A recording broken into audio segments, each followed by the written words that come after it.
Yeah, but I'm still up on that night shit. I don't want little bitch, I want diamonds. That's my dip. Welcome to another Three Aficionados. We're back here in the G Wagon, new delivery. We're here with the boys. We're going to talk about all things analog, cars, watches, G Wagons that aren't that analog, but I mean, the doors go clickety clack like that. Oh, how'd that sound? And we didn't lose the internet connection. Hello. No, we're good.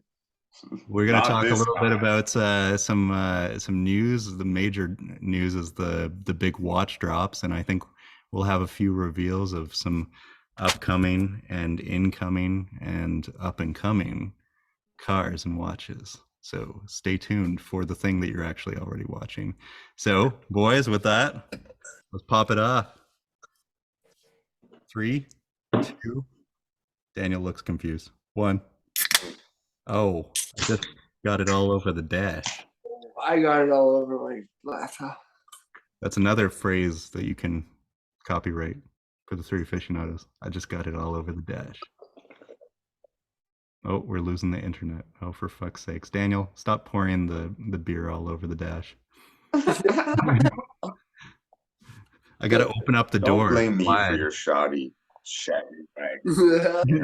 Contact. What do we drink? Keep the windows open. Keep the windows open and get it wet on the dash. Cheers. Oh, Right. Cheers, gents. What are we drinking now for the people who are not, Sorry, I don't want to seeing the random shit that you hold up to the camera there, Daniel? Yo, you can't tell me you don't know what this is. Well, yeah, I mean audio. This is a Guinness, man. This is the god of all beers. The greatest drink in the world. That is an I aggressive could drink pour, this every day.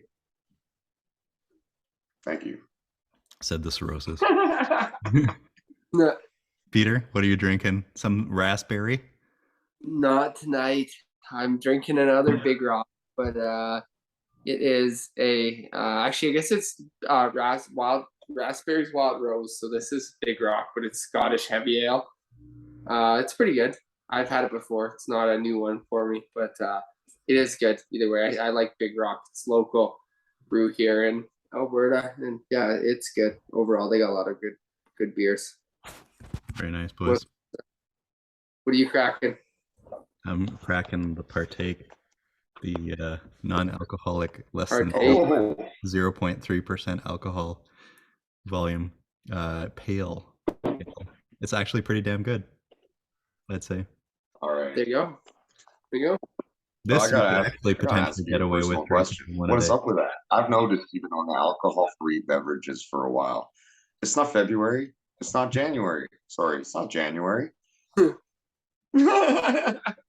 I think I'm trying to make healthy choices, you know. Just when I go out, I'll have a drink, but when I'm at home and want to let it go and do a little podcast, just watch a movie. I don't know. I don't need to really get ripped. I like the taste of it, so I enjoy it. It still doesn't replace alcohol. You know what? Who the fuck is the doctor here? The doctor is in the G Wagon, and you can get fucked. All right. Better than me. Leave me alone with my non-alcoholic beer. It's actually pretty decent. I tried this at the golf course. They had like these samples, and it was pretty damn good. We were like drinking regular beers that were samples, and then we were drinking this, and I was like, you know what? I actually kind of prefer this one a little bit for Oh, flavor. damn. So Wow. I strongly recommend it. They sell it at like Walmart and random grocery All stores. right. Yeah, Walmart beer. Is it low enough alcohol percentage you can recommend to even people going to AA meetings? No, definitely not. That would be not recommended because this is probably the still likely has some alcohol in it. Yeah, we never recommend non-alcoholic beer to alcoholics. So Oh, yeah. really? No. I figured that would be I don't a know who good way to wean off.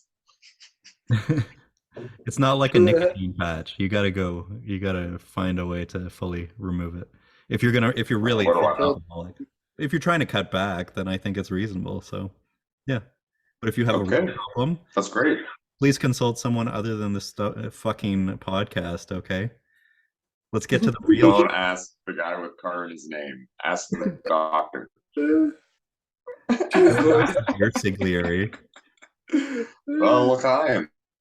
L'chaim. Cheers. Yeah, Dude, is Steve frozen? he's frozen, Oh. but he's needing a moment to process that, answering a deeply personal question he wasn't prepared to be He can asked. hear you now. I'm always frozen. And now his subconscious is coming. Oh, I almost fell out of the fucking G Wagon. See, this is why we don't drink alcoholic beer in the G Wagon in the garage and then spill it Don't on damage the fucking the G Ferrari. Wagon. And then like You run damage it. I don't care about your personal health. If you hurt the Ferrari, I'll be very mad. Listen to this. Kapow! Oh, Fuck. don't That get makes your fingers stuck in that. Don't put your dick in the No. back. Wait, hold on. Gosh. Don't go all John Yeah, Travolta that on thing- that one. Why isn't it unlocking? Shit, you imagine getting your finger it's stuck in broken. that door? That'd be brutal. Here we go. The You bang. broke it already, Steve? Ready? This one's too open. God, Wow, Crazy. that's crazy. I like It it. sounds like a gunshot. It sounds. I would say. I'm not sure which sounds better: G Wagon door shut or 911 air cooled door shut. I'd say G Wagon because you can just chuck that shit and know that it's totally fine. There's fair. a certain nice click about the 911 though. Yeah, they both are very nice. It's like putting on a nice Swiss watch, you know? Mhm. Yeah, yeah. Or a nice suit, you know. It's not quite as Nice gratifying loud to one. chuck the door on the F430 here. Then you just cry. You're like, oh, Enzo, oh no. Fun. What's that? The thing that's most gratifying to me is slamming the doors on Steve's car and watching him. Or just watching a grown man cry. Yeah. Yeah, totally. Like, don't do it. So I think we're burying the lead. This Yeah, is the no, I new hate G Wagon. It is the 2022.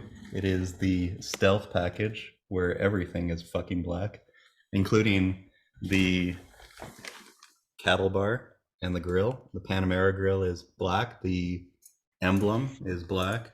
It is all triple murder. This is about as good as my unboxing. Unboxing, a reveal of a windshield with a insurance. Yes, it's very nice. I'm not going to go too far away from the internet signal, otherwise I'm going to fuck it up again. Yeah, you better slow down and Slow. relax. You better It's a pretty big relax. garage shot, that's for sure. But then Yeah, listen to pretty it. good. Listen to the lock. You gotta at least get the head Yeah. loaded. What the fuck? There you go. You hear that? Wow. Yeah, that's military. I was yeah, seriously. Yeah, Yeah, it's pretty nice. yeah, I like it. yeah, that's medical grade right there. It almost sounds like a gun, like if you were like cock it and like shoot it without their bullet being in there. Mm, It Yeah. sounds like that hammer. yeah, just a hammer. Yeah. Cock the hammer and get it on the dash. Yeah. So, why don't you tell us a bit more about your G Wagon there? Because none of us know anything about G Wagons, and it'd be good to learn. Well, it's a G Wagon, and it has a crazy turbo V8, and it has crazy off-road capability. It is black on black on black with a ski mask, and then it's got the carbon fiber interior. It's got the diamond quilted black seats. It massages my fucked up back, and its sunroof is pretty sad. It's that tiny thing, and yeah, it's pretty cool. I like it. It smells nice. It's got some Alcantara steering wheel, not my choice. Yeah, they call it Dynamica in Mercedes world. And I've walked into the vault and I think I've lost internet, but yeah, here it is. Anyways, nobody but wants to back hear about the from stupid that. No, options. you're good. Like me going through a 911 with the options that I put in. Yeah, and did you make sure that there was some leather wrapping in the steering column? Was that did you do that? That's important for resale. What's like the one most important thing for resale people are talking about? For G-Wagons? Load it Yeah. up and make it black. Big AMG. It has to be AMG. And it's gotta be the G63. Yeah. And black, the Obsidian black is usually the main one, but like general black. And then like the extra, like the quilted seats and I don't know, having nicer trim. Oh, and the wheels. The wheels are pretty much, these are the default best wheels. If you don't get these wheels, you're a fucking idiot. Those are like, from my perspective, if you don't get that, I mean, there's the off-road package. That's fine. I understand that. But other than those, yeah, get out of here. Anyways, it's cool. I'm enjoying it. Very cool. Super cool. Yeah. Fair enough. Well, congrats on the new whip.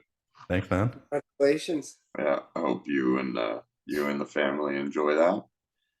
You and all your cats. Yeah, I chucked 3 cats in the back. Yeah. I'll just tear at the leather and my eyeballs whenever I'm revving it. In the back, then they can just run around back there. Yeah, totally. There was one that was built that had like a bowling alley wood trim on the rear trunk. It was Really? it looked super cool. You could never put shit back there. It was, yeah, I don't even know why you would do it, other than just to show up to other G-Wagon owners and be like, mine is way cooler and way less practical than yours. But I can't even open it without like banging it into the garage. This thing is basically the depth of my entire garage. It's tight. Does it open this way, like to the side versus going up and down? The rear? Yeah. Oh yeah. Okay. I guess we gotta try it, don't we? One of those side hinge doors. Yeah, it's side hinged, right? Like a Jeep. Yeah, that's right. Yeah. Yeah, the brand that shall never be named in the presence of the G Wagon. The Land Rover? The The Jeeps. Stop moving around. I'm losing the internet here. All right. What are we sporting, boys? Who's got what on the water? What do you Why don't you take the lead on this one, Mustache? Mustache. We all have Mustache. mustaches. Mustache is Mustache ride. The Boulder Field Medic. I unveiled them last time we podcasted. I've been wearing this a lot since I got it, and yeah, I really like it. It's the straps finally starting.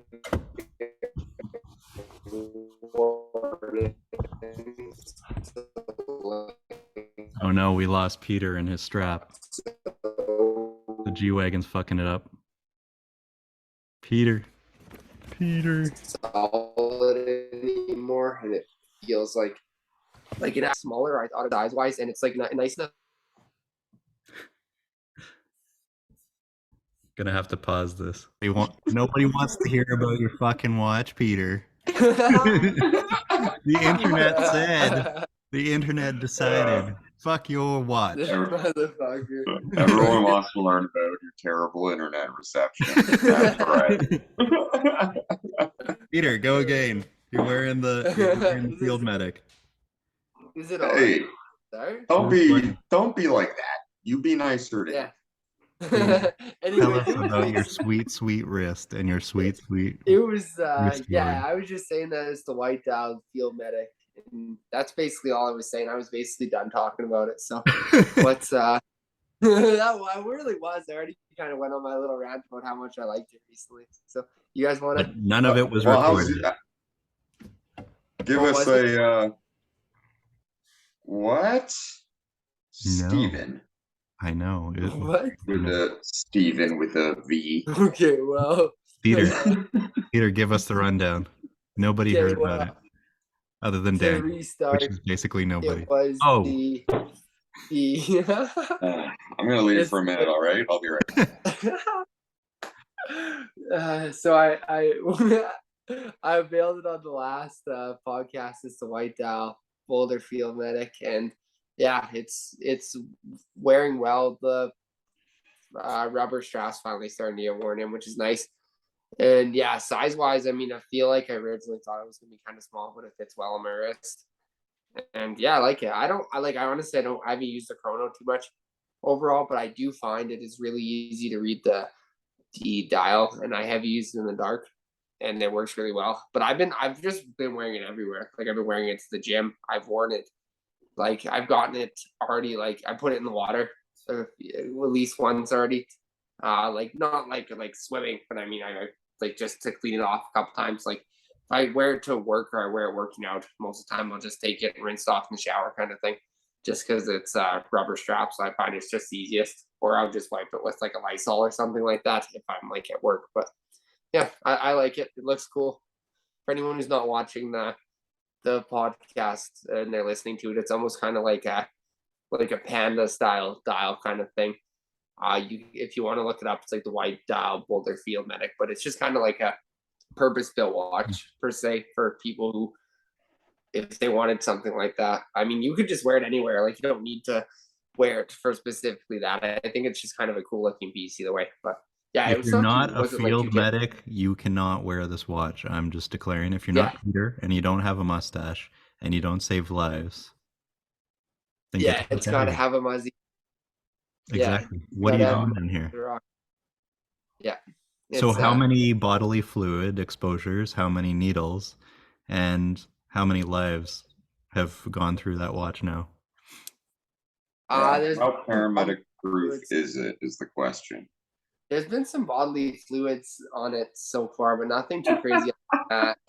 It was nothing too crazy. Just Peter and Daniel out on the town kind of time. I puke on my watch regularly when I get drunk. It wasn't me. I didn't almost puke on it. It wasn't me. It was something else. Yeah, it was just unfortunately I had to almost catch someone's. It was getting. It's you catch it in the bio bag and move on, right? But I unfortunately didn't get on my just on my gloves. Move on, right? But, oh man, you sounded like Shaggy. You sounded like Shaggy there a minute ago. It wasn't me. Wasn't me. Yeah, what his wrist was watching or rocking tonight? Daniel? Well, why don't you take the lead on this one, Steven? With a V. Steven with a no internet connection. Got the Paul Newman. Yeah, why not? Paul Newman Daytona on the rubber strap. Gone. Yeah, the gold, the yellow gold with the yellow gold totalizers, with the red inner track and the red chrono hand. Yeah, it's pretty awesome. The rubber, like Peter's experience, the rubber is breaking in, and it is wonderful. And it only took a lot of body fluid exposures to make it nice and soft. Just do you like your rubber? Enzo wanted it. Nice and soft. Nice and soft. I got it the Alcantara and the Dynamica and the Pepita.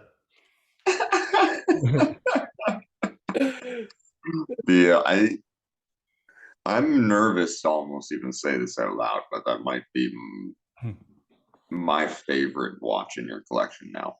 I would say that it is the most universally loved watch that I've ever worn. Like people who aren't watch people or people who aren't Rolex people just like notice it and then they point it out and they're like, that's an amazing watch. It just it stands out, but it's not too much, you know?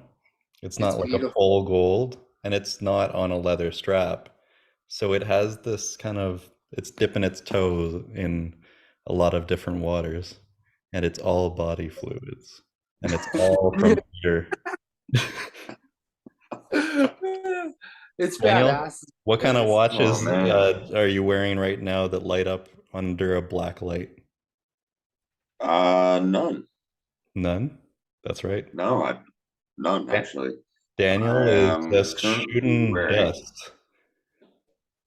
So I'm currently wearing a watch that I would describe as a ripoff of the Daytona. Um, Not probably as bad as some brands, but it's a combination ripoff of a Daytona and the Tech Philippe probably in one. However, its cost was a fraction of that, less than the tax that you would pay on those watches. I bought this watch for my mom actually years ago as a gift. I was passing by a store in the mall, and I saw this beautiful watch dial through the window. I was like, you know what? Let's go have a look at this. So it's actually a Fossil, and I know there's some haters out there, but they can all shut the fuck up. So this is there's some watches by Fossil I actually really love. They're one of the brands that like I think really help a lot of people get into watches. It's of like a very reasonable price point and like buy-in. So it's a good way to get into watches without getting into mechanical watches right away.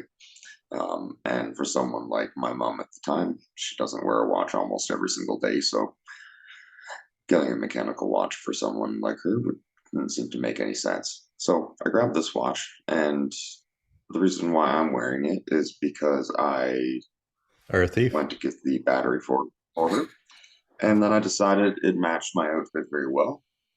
So I decided to continue wearing it, and I like it a lot. I also actually wore it at my friend Brock and Amanda's wedding this summer. And yeah, it matches my Liverpool hat. So Daniel likes to go match. Anfield, Nice. go Scousers.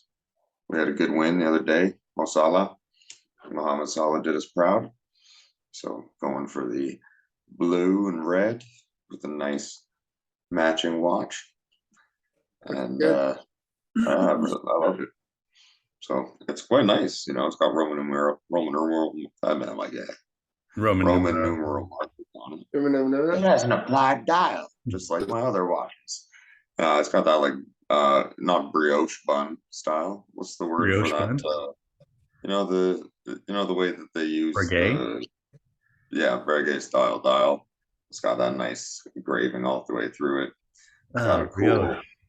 domed um, crystal lens to it there. Nice. And a nice like just retro profile to it. So I think it really bats like way out of its league. And Yeah, it looks great on you. yeah, thank you. And Nice watch. it is a nice watch. Yeah, thank you very much. And even though it's technically a ladies' watch, it's like a large ladies' watch. You have a lovely ladylike wrist. And I got a small wrist, so it's great. Yeah. Here's the G Wagon view. This is the best I'm gonna do. This is my closest to Small. fucking it up like All I'm. is See, it's black. Uh-oh, internet's fucking up again. Here it goes. Sorry? How small is my wrist? Is it really, hey? Yeah, he's Lovely really. wrist. You can see it now. Don't let the lift crush you. Yeah, the GT2 is off getting its oil change, so the 430 really? is very lonely. Oh man, I miss the GT2. I miss You the know, 430. I fell deeply in love with it that last track day that Peter and I had. Yeah. Peter and I had memorable moments, and it's all embedded in the Alcantara on the dash. It's not in for an oil change. It's in for a deep cleaning. Yeah. Yeah, it's for. There is no deep cleaning that will get rid of those memories. So someone left a note in your car, you know, like, sorry for the mess. We had sex in your car. We'll be back. Anybody We'll want do a it. G We'll do Wagon it again. lightly banged in? Love Larry and the boys. Larry's my cat. He's always fucking the other boys. Oh, Larry and Momo. Yeah. Very Mo and Curly. Anyways, Very much. this is definitely not a cat podcast. Let's get to the watch news here. Thank you. Obviously, this is the major drop. This has got to be talked about. Here is the, for fuck's sakes, Patek Philippe new models 2022. And I got to go straight into it. There are so many good ones, but obviously the one that everyone is talking about, 5811 1G, which is everyone's criticism that it's basically a 5711 that has just been slightly increased by 1 millimeter in diameter, and it is in white gold.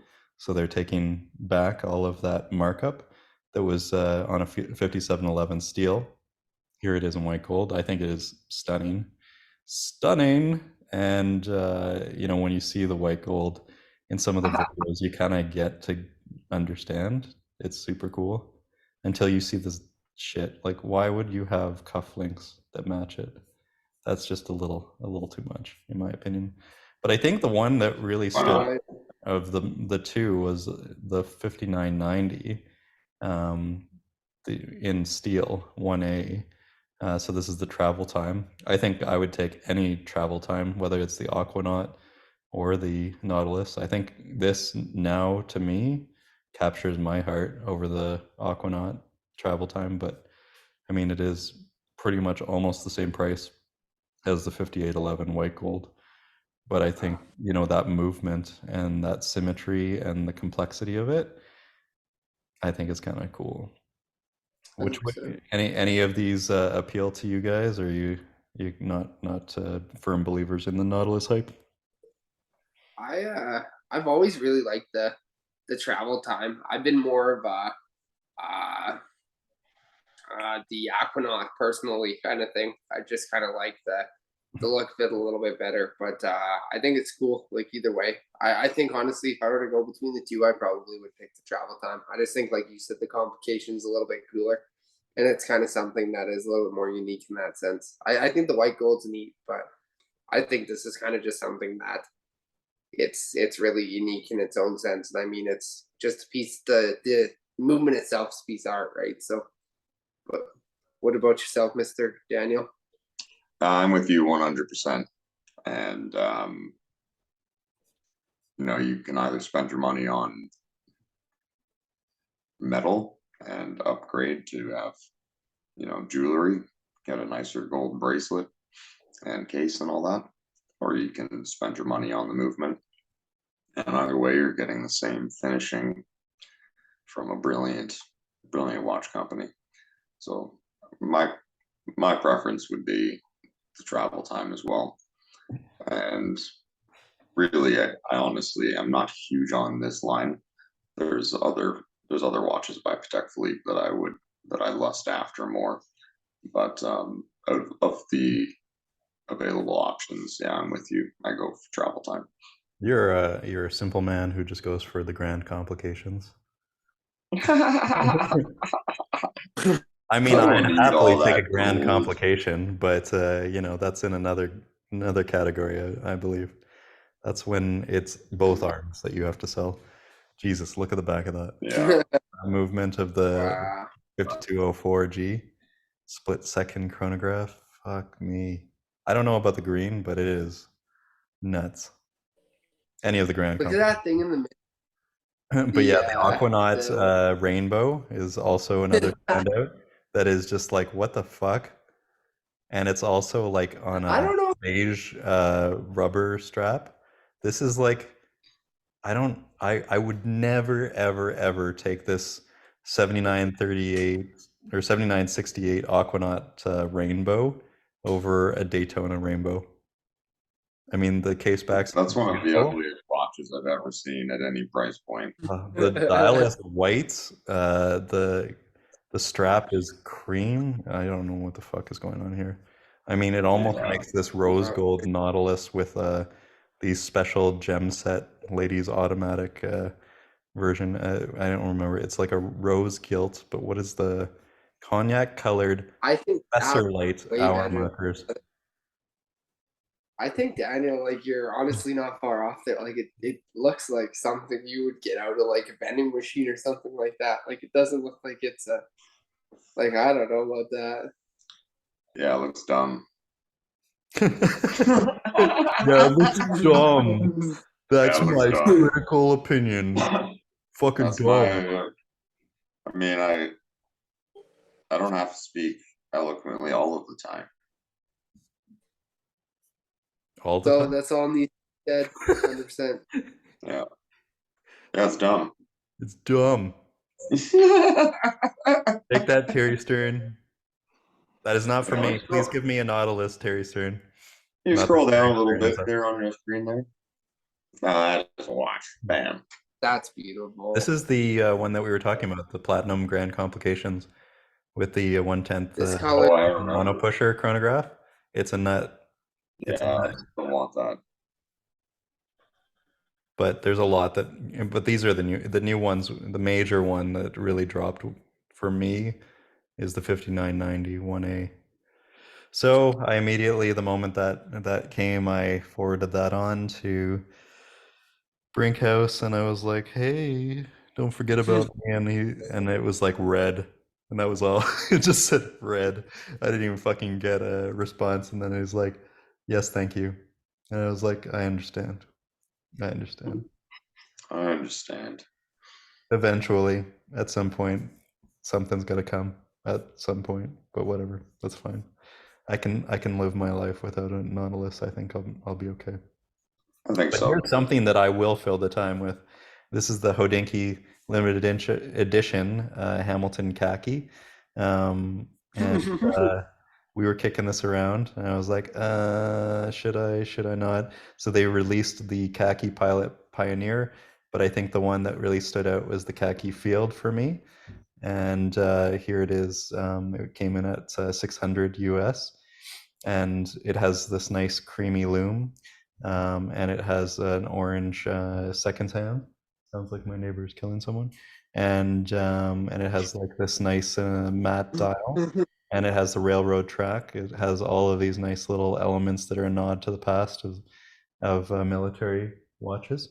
But yeah, I think it was eventually the fact that you got this whole package in a really interesting watch. And I had always thought about Hamilton khakis for their military appeal, and I always thought that vibe plus like the IWC Pilot watches always appealed to me. So I said, fuck it, and I ordered it. So it's on its way. You just ordered one. Yeah, where you been, bro? Oh I shit! fucking did. Yo, man, under a rock.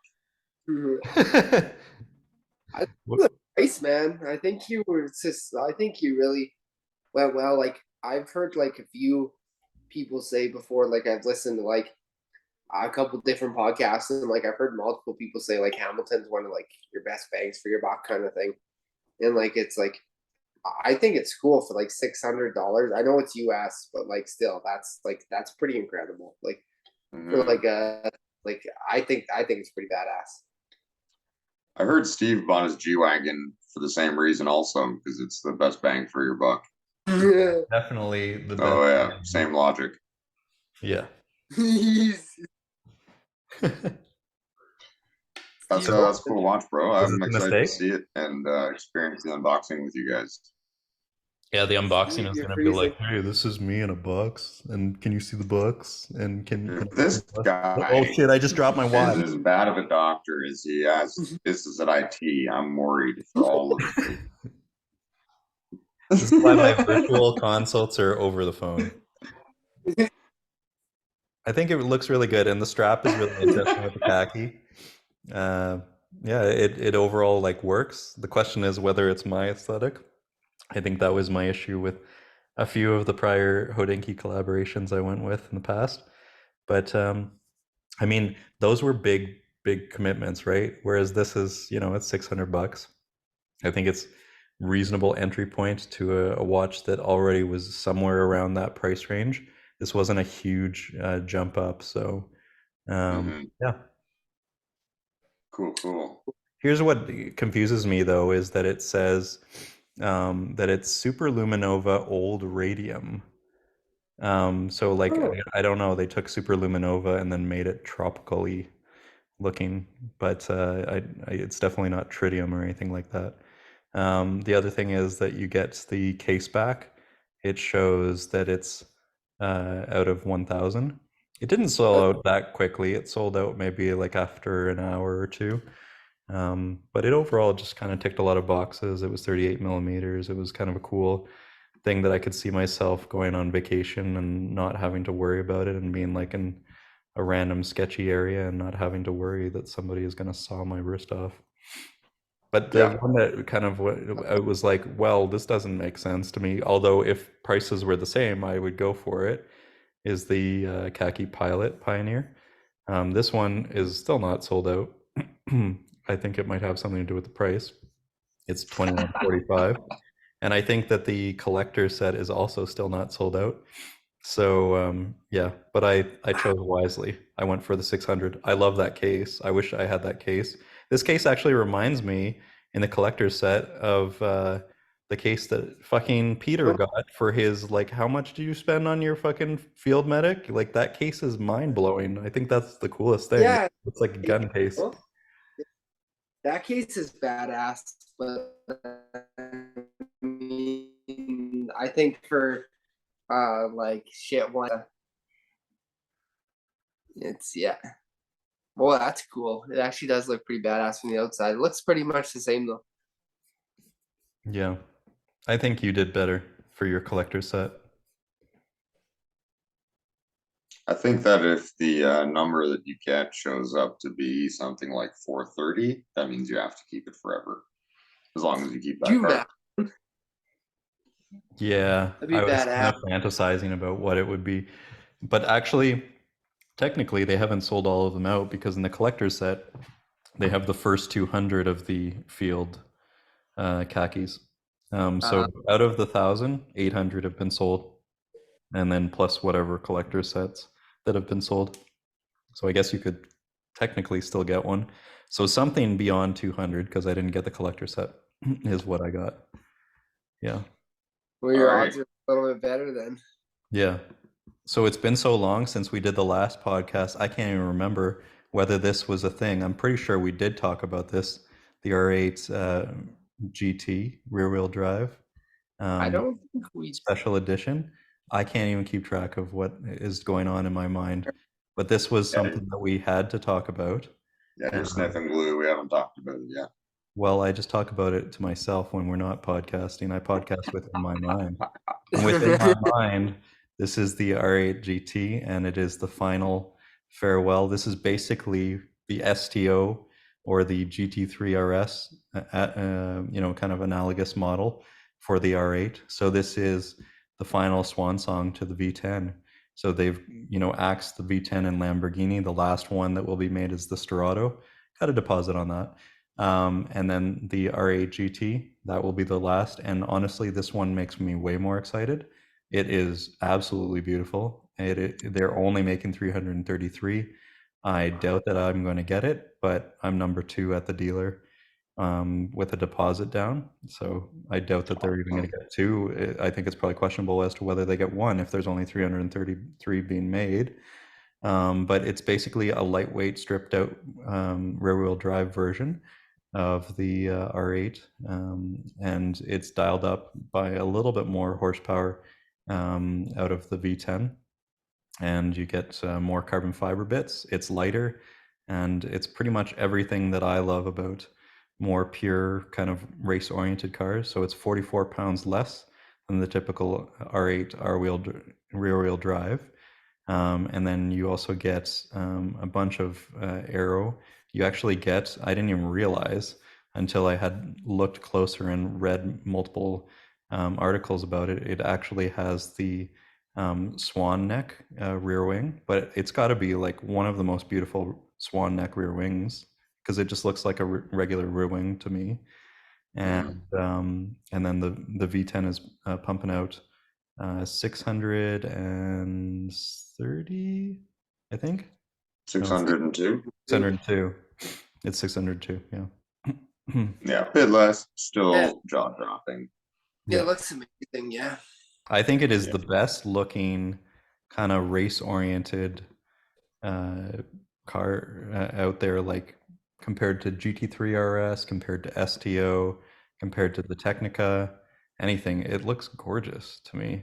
This thing is, Beautiful. man, I think that's the best part of it for me is the way it looks. I doubt that it's the most hardcore. In fact, it's probably the most luxurious. It sounds amazing in some of the videos. It's got the dual clutch transmission and sports seats and lots of Alcantara and carbon in the interior. And then, yeah, I think it's really beautiful. I don't like this shifter that much, but whatever. Can't split hairs. Overall, it looks really good to me. Yeah, that's a really nice car. To Hopefully me, we'll this get is actually like, I think of all the things that I've put my name down on, that's like confirmed coming out. This is the one.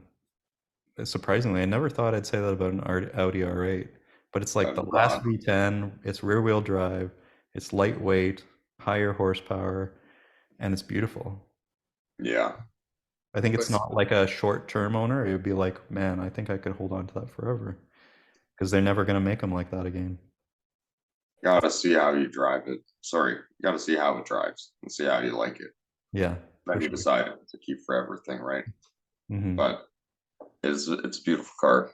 I've always liked the look of the R8. I think it's a great car.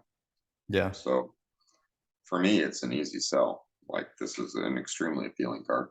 yeah, absolutely. Yeah. Would you I've go with an STO or an Audi R8 GT? I don't know, man. That's a messed up question. I feel like that would Yeah. be for Peter and STO. It depends on like what like context you're talking. Like if you're talking like they're both in front of you, take whatever one you want, then yeah. But I have a feeling that R8 is probably a lot probably like it's more inexpensive than the STO is, I would think. I don't know for sure, but I'm guessing that the price is probably cheaper than the asking price for an STO nowadays. So I would think like maybe value for money, it could be better kind of thing Yeah. potentially. But like overall, I think like if they were like both in front of you, yeah, I'd take the STO. But that's kind of like a hard like. There's like once it comes out more and you find more about it, then maybe. But like, yeah, I think I mean I'm a big like I've always really liked the STO. I like the way it looks. I love the way the Lamborghini V10 sounds. But it'll be interesting to see find out more about this car. But Well, it's going to have the same V10. You get that, and then you get a little bit more refined aspect. I mean, it's cut in a different way. I think they're both really interesting. Apparently, Lamborghini's sales have been like through the roof since they like 2021 and 2022, and I think that's probably partially because of the Urus, but it's also because of all the fact that this is the last of the V12, this is the last of the V10 and naturally aspirated cars, because they're going to go fully electric after this, to my knowledge, electric or hybrid, or there'll be some component of electrification in every single model that they release once they're done with the V12 and the V10. V12's already done, and the V10 it'll be finalized with the Strato. There's some debate as to whether the Technica, which is like the touring version of the STO, will potentially come in a Spider, although I haven't seen any of the test mules, but we'll see. But honestly, the Technica, the Strato, the STO, they're all interesting to me, but could I see myself in them forever? Not really. But could I see myself in that R8 GT? I think so, but who knows? I mean, I could see myself more with like a Porsche hypercar, but we'll see if that ever comes. But this is actually the thing that I wonder about. Like, there's short-term experiences and then there's long-term experiences. And I would say that my GT2 experience after Peter and I went to the track and we, had lots of bodily fluids sprayed, I really appreciated that car to another level. And I think that the other aspect that made me appreciate that car even more deeply is that as much as I think the GT3 RS is super cool with all its aero and the fact that it's like an insane race car that's more insane than their cup car, arguably, it pulled a 649 at the Nürburgring, and that was 6 seconds slower than the GT2 RS. And so I was really wondering whether they'd actually beat it, because the aero is just so insane that you see it stick, and you see the side by side videos and you can see how it just handles on another level with all that aerodynamic stick. But 700 horsepower, that'll get you around the ring pretty damn quickly. So honestly, kind of made me realize I've owned a GT3 RS, but the GT2 RS, will it ever be repeatable that they would do it that way ever again? And it is such a raw and insane and adrenaline surging car that I think it's super cool. I don't know, GT3 RS, GT2 RS, and an F430 wouldn't be too bad, but we'll see. Either with the R8. What's that? You'd go with Either the would. R8's good too. Would you go R8 or would you go GT2 RS? Oh, GT2 RS. Yeah? Yeah. You're a firm believer now, eh? Yeah. Yeah. I mean, I think I was a strong proponent in the beginning as well. If that word means that I liked the idea, whatever a proponent is. And I don't know, it's difficult because just like Mustache Feet over there, I love the sounds that a V10 or even other engine layouts put out, and that is such a sonorous experience that there's a draw to it. The GT2 RS though is an absolute animal. It is. And there's something very attractive about that, You know what animal is supposedly coming, though? There's like no real photos. It's just like a copyrighted name. But the rumor is that Lexus is making a successor to the LFA called the LFR. And it's going to have a V8 twin turbo, and it's going to be similar to the GR GT3, which looks like the fucking Batmobile. So that would be a potential like forever car, and a real like a full LFA successor that wasn't electric. That would be pretty damn cool. I think that would be on the level of a real hypercar, like a Porsche hypercar, that would be potentially forever. A forever keeper, because they just definitely are not going to be. We're speaking again and telling Steve. Yeah, well, as we know, electric is dumb. Just act like you heard what I said, because it recorded still. Yeah, perfect. No one knows what you said. It was wonderful. Just agree with me. Or actually don't. Yeah. Everyone will be suspicious if you agree with me. Fucking Steve, you don't know what you're fucking talking about. Everyone's already suspicious of our relationship. Don't need to give them another read.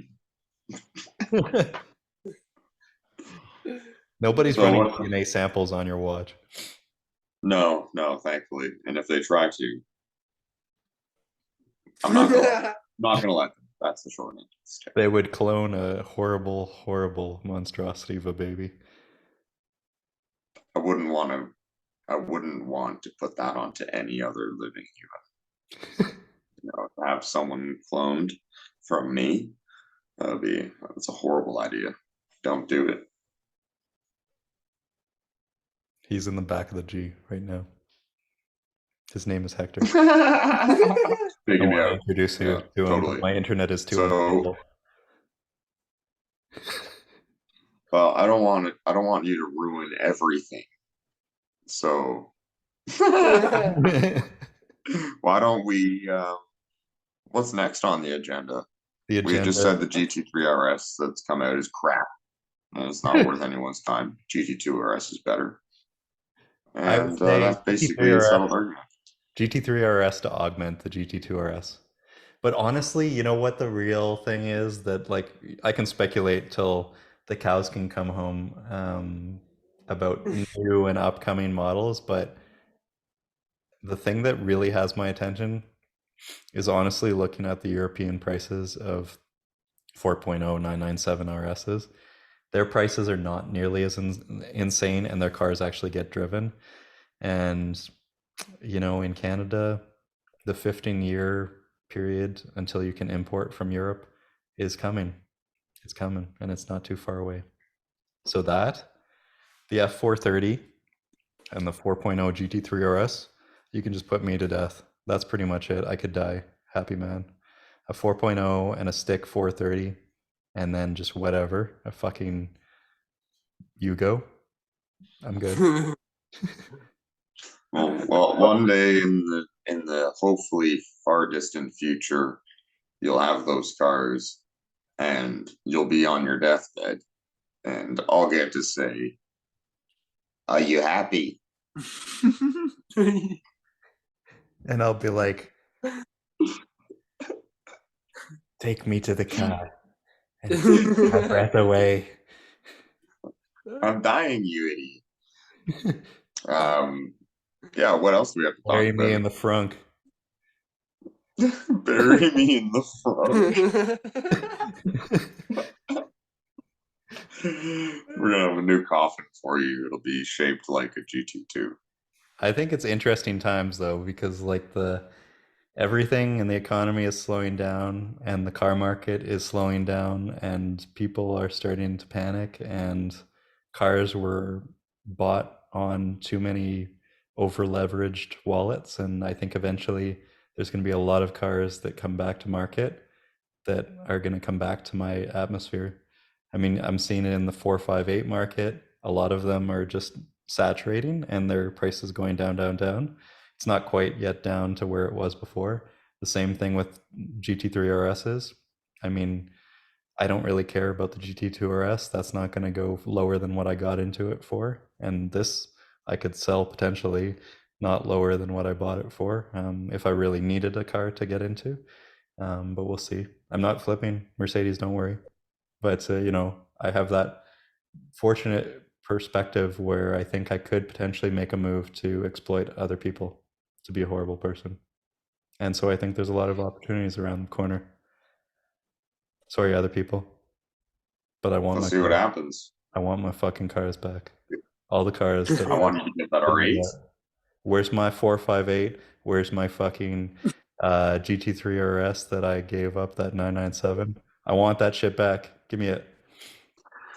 Oh, he's getting angry again. It always happens. But you know what? That R8 would be super cool. But I would not hold my breath for a one of 333 car. That's like a third of how many fucking 911Rs they made. Right? So not quite, but it's almost. No, it's Audi pretty doesn't have damn the same close. demand as Porsche. Yeah, that's true. That's true. And it's a different Oh, kind of atmosphere. And also, the economic That's climate is slowing down. And apparently, the number one guy is not exactly the most upstanding guy I've heard. I don't know. We'll see. I mean, in my mind, when I think about aspiring to own a supercar, I think of brands in essentially this order, where it's like Ferrari is number one, Lamborghini is sort of number two, Porsche is number two and number three. That's how it works. And then it's like BMW and Mercedes, model to model, and then Audi. So, but I think it's rapidly for whatever changing now, reason, though, I right? love the Audi though. Yeah. I mean, Yeah. everything is changing so much. Like, I think Audi is putting out more enthusiast cars than BMW.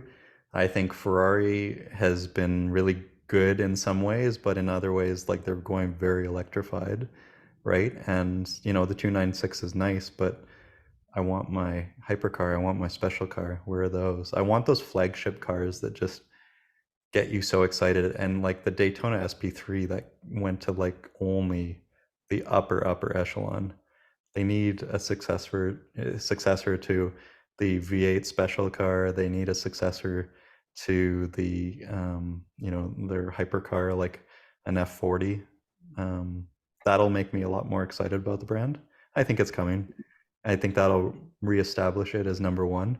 Lamborghini is pretty damn good at its game right now. I would still say Porsche is a little bit on edge.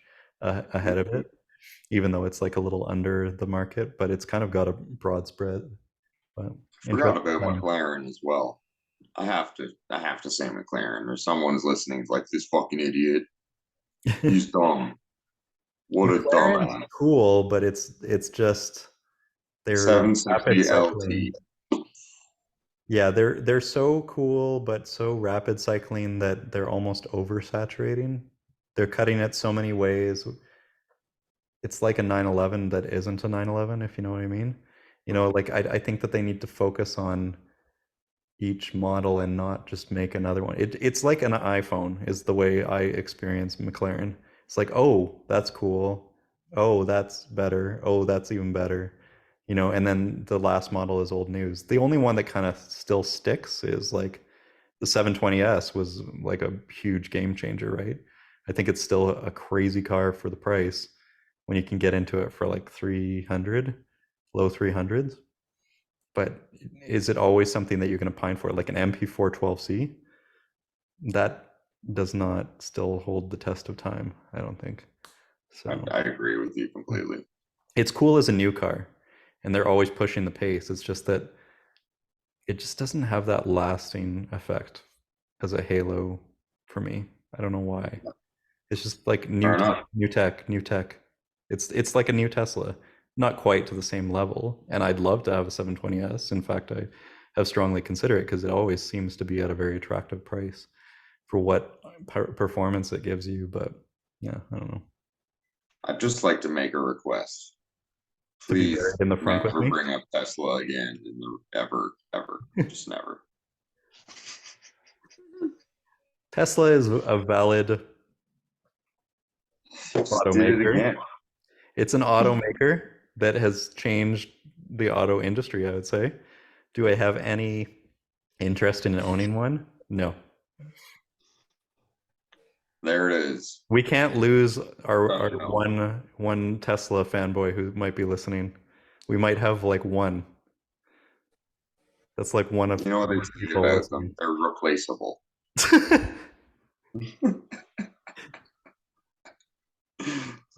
All right. Well, I mean, I'm done with that. How about you guys? Well, that's a hell of a way to end. Daniel, I'm done with that. Beat another horse dead? Beat that G Wagon dead. Can you close those doors for us again? Spray it on the dash. Yeah. Can you wipe the fluids off the dash? Put the chains on it. Slam the door. Chains and fluids on the dash.